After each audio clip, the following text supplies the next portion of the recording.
جس کا کوئی خواب نہیں، اس کا کوئی مستقبل نہیں۔ جب تک اللہ پر ہمارا ایمان پختہ ہے، کوئی ہمیں ہمارے گھٹنوں پر نہیں لا سکتا۔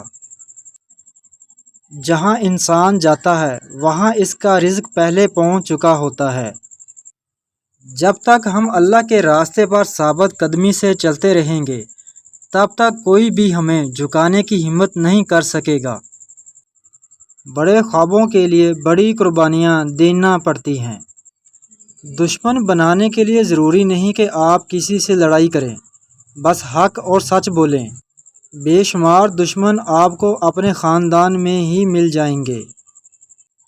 حق کے راستے میں اگر ساری کائنات بھی تمہارے خلاف ہو تو بھی تم یہ یقین رکھو کہ اللہ تمہارے ساتھ ہے۔ منافق سے ہمدردی دشمن کی تلوار سے زیادہ خطرناک ہے۔ ظالم پر رحم، مظلوم پر ظلم ہے۔ ہمارے اسلاف کی داستانیں بچوں کو سلانے کے لیے نہیں بلکہ مردوں کو جگانے کے لیے سنائی جاتی ہیں۔ مسلمانوں کے دو ہی شوق ہوتے ہیں، جب اذان ہو جائے تو مسجد کی طرف دوڑنا، اور جب جنگ کا اعلان ہو جائے تو میدان جہاد کی طرف دوڑنا۔ حق کی راہ پر چلنے والوں کو میرا رب کبھی تنہا نہیں چھوڑے گا۔